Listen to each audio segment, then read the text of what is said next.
Ayan, mga kamunting tinig, mariing itinanggi ni Palace Press Officer Secretary Castro ang mga kumakalat na balita ukol sa kalusugan ni Pangulong Bongbong Marcos matapos itong hindi makadalo sa isang OFW event kaninang umaga. Tiniyak ng palasyo na nasa mabuting kalagayan ng Pangulo at nakatakdang pangunahan ang oath-taking ng Vice Mayor's League of the Philippines National Executive Officer. Kamo nga mga diputa, kamo nga mga sapat kamo, kasarap ninyo bastonon at saka sadulin. Alam nyo kung bakit? Di pakalat yung may cancer si PBBM. Samantala ang basa mga blanger, yung mga uyapos nga nagabuslo, nga nagapinataka lang kasalita nga may cancer ang Pangulo na ospital. Buti kayo alam ninyo. Ngayon, suggestion ko din sa gobyerno, disiplinahin ninyo ang mga sinungaling nga nagapakalat tungkol po sa kalusugan ng Pangulo. So anong gagawin ninyo? Okay lang ba? Sa mga kinaukulan dyan, tiniyak ng palasyo na nasa mabuting kalagayan ng presidente. So hindi lang dapat ganun ang gagawin. Pwede ba Palace Press Officer Asek Claire Castro, isuggest nyo rin yan sa Bureau of Investigation, sa National Bureau of Investigation, disiplinahin nyo yung mga vlogger na nagpinataka lang. Failan nyo ng kaso. Kung nasa ibang bansa sila, makipag-cooperate. Diba? Puntahan nyo ang embassy ng Pilipinas. Kay kalusugan na ng presidente nakasalalay dito. National security issue ito. Hindi ito basta-basta nga sabihan mo lang timo nga may cancer na tanang presidente. Kasi dyan ang dahilan ng pag-aklas ng mga tao. Diba? Hindi natin yung madala sa ilang beses na ginawa ng fake news ang presidente, diputa, press-con pa rin kayo? Dapat, ay ano nyo na? Ay, I'm very sorry ha. Ay kay Palace Press Officer Atty. Claire Castro, wala kang kasalanan sa akin, kay idolo kita. Pero dapat gawin nyo din ang mag-recommend kayo sa national agency natin, National Security Agency. Habulin nyo kahit nga mga Pilipino na sila, nag-vlog sila sa ibang bansa, hindi nyo ba mapapatawag kahit kaibigan pa sila ng prinsipe na kung ano mga hari or mga ano dyan? Diba? Halos kami dito, magpatay-patay kami, ginaiko namin yung mga pinagsasabi ninyo dyan. Samantala, nagatanga-tana ang mga, anong ginagawa niyo? Anong kinakatakutan nyo? Diputa vlogger sa ibang bansa, hindi nyo kaya disiplinahin? Hinayaan nyo nga lamutakin ang pagkatao ng presidente? Alam mo, matagal na ako nabubisit, sa totoo lang. Kaya lang may mga kaibigan tayo na nagsasabi, wag muna, wag nyong tirahin. Kaya ginagago na lang kayo ng mga DDS. Natatakot kayo kung mga US citizen man na sila, kung mga ano-ano sila. Yun gani dapat nyong patunayan kung paano nyo gawin. Alangan hindi isuko. Yan ang mga, for example, isang vlogger nga taga-Amerika, sinisira ang imahe ng presidente sa pamagitan ng paggawa ng mga deepfake video. Nakatunganga lang kamo mga diputa kamo. Matapos na natermino ni Pangulong Bongbong Marcos, wala tayong asahan kay PBBM na siya mag-file ng kaso. Kay magiging self-serving. Dapat responsibilidad ninyo na. Ano nagapalaki na kamo ka mga tarugo nyo, kag mga putay nyo dyan sa opisina nyo? Hindi nyo nakikita ang ginagago na, binabastos na, sinisiraan na ang presidente? Wala kaming pagkukulang sa pagsuporta sa presidente. Buhay namin na nakataya. Araw-araw nag-live kami. Tapos karon sabihin nyo lang nga ganito na lang? Di sasali na lang kami sa pagbabatiko sa inyo kung gano'n lang naman nga wala ka ba mga pulos? Di ba? Nagkakapaos kami, nagkakarabuiter ang tarugo ko kakasigaw dito. Pagkatapos ngayon, daw patay lang kamo yung tanga. Wala kayong kaalam-alam.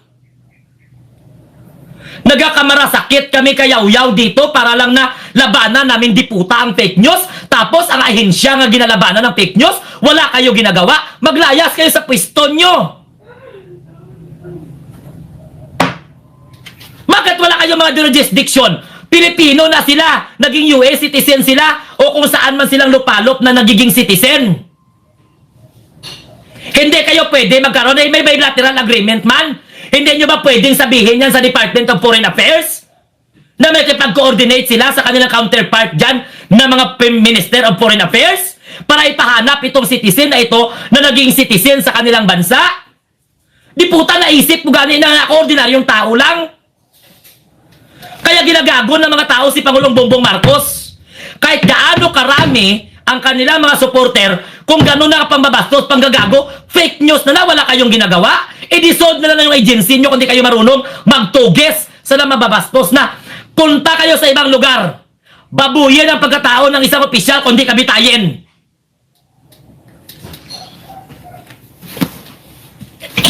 Di ba? Ang problema sa inyo, hindi pwede nga ginabastos ng opisyal ng gobyerno. Di puta kay Sara Duterte ganyan, kagagahan niya. Kung may delikadesa siya, mag-resign na siya. Di puta vlogger, ginayaw-yaw na ang anak ng presidente. Di puta ang presidente mismo. Nakatunganga lang kayo dyan. Samantalang kami dito nga mga loyalista, dumapatay kami kabulontaryo kapag suporta sa gobyerno. Kung ganun lang naman pala, sasama na lang kami sa pagbabatikos kay PBBM. Kaya wala man kayong ginagawa. Alam nyo gani na fake news na? Bakit hindi kayo mag-coordinate sa St. Luke? Freedom of expression, di puta, kalusugan na ng presidente, hindi maganda. O katulad niyan, for example, sa Dubai, ang isang vlogger nagpakalat ng kanyang, for example, nag-share. Hindi nyo siya pwedeng ipatawag? Kay very convincing ang kanilang mga pinagsasabi? So hindi nyo siya pwede disiplinahin dahil citizen siya sa ibang bansa? Pilipino na bago naging citizen dyan. Alangan hindi pwede isuko. Ano talaga kung baga mahalaga pa ba talaga siya na vlogger sa moralidad ng presidente na ginagawa ng kwento? Ay di puta, pasalamat kayo. Department of Foreign Affairs, ano ginagawa ninyo? Ano kamo, nagapadako kamo ka mga putay nyo da? Ako ayaw ko mag-criticize sa gobyerno dahil ang presidente sinusuportahan ko. Ano, naga-computer lang kayo dyan? Hindi nyo alam? Wala kayong mga cellphone? Wala kayong ginawa mga diputa kamo sa Department of Foreign Affairs. Wala kayong ginawa sa isyo ng adik ang presidente nga naga-cocaine, nga naga-tsupa. Paano hindi kami magalit dyan? Anong ginakatakutan nyo? Diputa lahat, may budget kayo.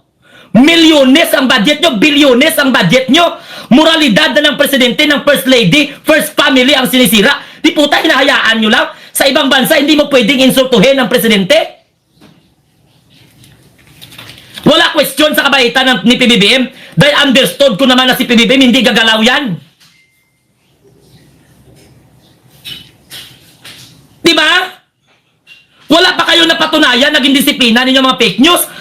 Ang gobyerno nilalabanan ng fake news, di puta harap-harapan na fake news. Until now, andyan pa rin sa social media. Hindi nyo makontrol. Disiplinahan nyo YouTube. Disiplinahan nyo Facebook. Kaya kuya mabuhay wala Facebook, wala YouTube. Diba? Ganun lang kasimple. Kasinungalingan, hinayaan nyo lang. Tapos, manghikayat kayo nga suportahan ng gobyerno? May nagawa kayo para di puta, milyon-milyon na nga nag-share, milyon-milyon na nakakaya nga, kahit sa ibang bansa, sinasabihan adik ang presidente, damak ang presidente, dahil kayo ang hindi nyo ginadisiplina. Klase. Alin nga mata na siguro ng mga iba dyan. Trabaho nyo na, Department of Foreign Affairs, hanapin nyo lahat ng mga vlogger sa ibang bansa na nagpakalat ng mga ganyang klaseng bagay. Di puta, ginagawa na kabulastugan ang presidente. Ginpakilala na nga nagatsupa si PBBM sa lalaki. Wala naman na kayong ginawa. Nag-fake news pa until now, nagahintay kami ng resulta ng kasuhan nyo. Puta, tanan ni makaulugot tanang klase ka mga tao ni ay. Kung hindi nyo man lang kaya, takot kayo sa vlogger? Ginahay blood tanay atubangan ko, ginahay blood tay tarugo ko ba? Sa sobra-sobra na gitan. Nainis ako, I don't want to criticize. Pero hindi pwede. Pagkataon na nilang presidente ang naka-stake na national security, don't you know? Na kapag lumaganap itong balita, buti na lang nandito kami ng mga social media influencer. Naman kung hindi kami mag-live, may nag-follow sa inyo? Taga-volunteer na gani kami? Para lang ipaliwanag sa tao, paano pala kung wala mga vlogger? Nga sumusuporta, di puta, sabihan na lang kami nga bayaran? Wala kami bili, wala kami halaga sa mga bashers namin? Kung ganun lang naman pala, manghikayat na kami ng tao na paniwalaan yon. Para mag-alsa na lang ang mga Pilipino, para pababain na lang ang presidente? Is that what you want? Kaya wala pulos ang amo niya ginapaghirapan. Alam mo, nagaingit na ginang ulo ko ba? Sa totoo lang, naga-prepare na kuya sang umbrella nail. Pagkatapos, naga-prepare na kuya sang akon niya nga martilyo. Kaya daw kasarap-sarap butasan ang mga sarakangan nyo. Ginabastos ng presidente. May nakulong ba sa mga ganon? Ipuga ang ibagay, pugutan na ng ulo.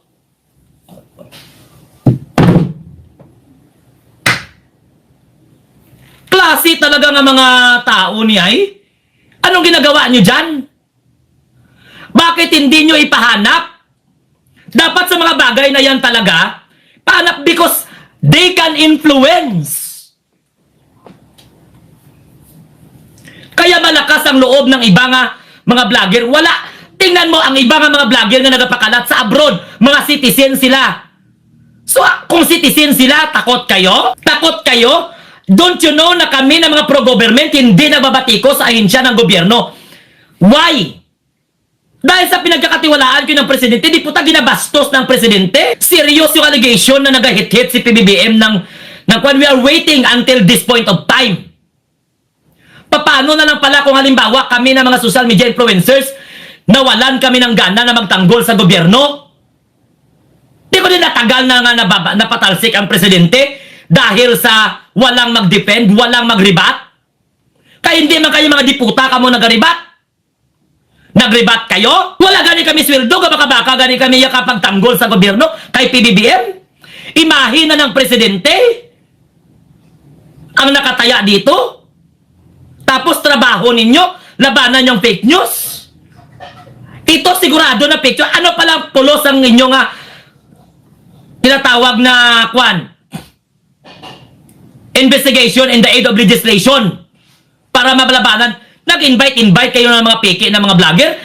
Imagine, bigyan nyo rin ng dangal ang posisyon nyo kahit na pinapasweldo kayo ng taong bayan. Ginagago kayo ng ibang mga vlogger. Kaya namimihasa kayo, hindi nyo ginabigyan ng panahon para at least magtaas naman ang magtaas naman ang antas ng vlogging. Hindi lang puro pamuyayaw, hindi lang puro ganito, hindi lang puro yaw-yaw. Excellent dapat ang vlogging. Excellent ba na? Magawa ng video na pinapakalat may cancer ang presidente, stage 4. Anong sabihin nyo? Hayaan nyo lang yan. Wala naman.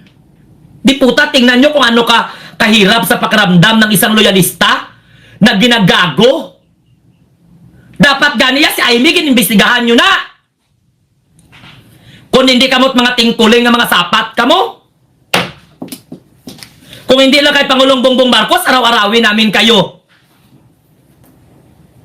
Wala ba't pala pulos ng libel na kaso na kung presidente na ang ginabastos? Araw-araw na ginawa ng Diyos. Samot-saring libel case ang ginafile ordinaryong tao against sa ordinaryong tao.